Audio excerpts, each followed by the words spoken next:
Sleeplessness not only affects the lives of millions of people and their families, but it can lead to more serious health problems.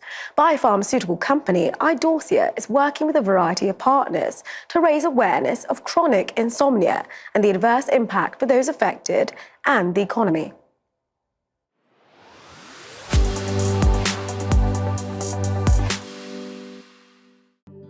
The Dalai Lama once said that sleep is the best medication, but for some, a good night's sleep is just a dream. We've all at some point experienced a sleepless night, but for 7% of adults, they suffer from chronic insomnia, and it can be devastating. What we do know is not having restorative sleep has a detrimental impact on our general quality of life and our mental health and well-being. Insomnia is chronic when it happens at least 3 times a week for at least 3 months, despite opportunities to sleep.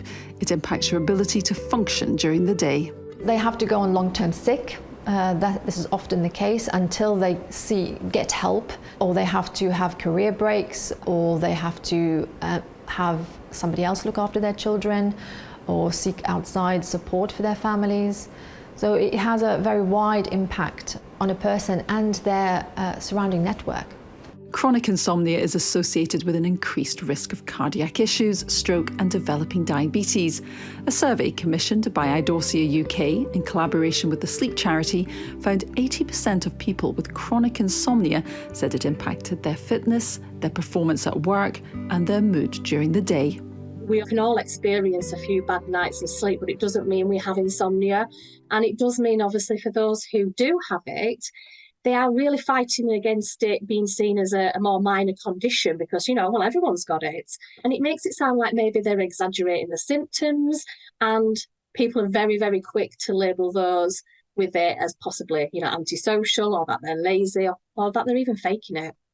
When someone has chronic insomnia, how exactly does it affect the brain?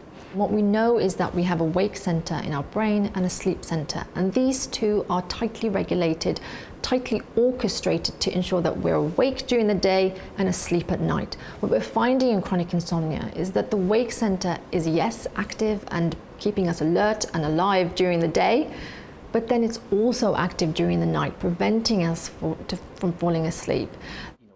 Marco is an economist and loves numbers. He decided to look into the financial impact of chronic insomnia after he and his wife were sleep deprived over 2 years following the birth of their first child. And that really over the time caused a lot of problems for me. I was really not productive at work. I gained a lot of weight, my mental health deteriorated.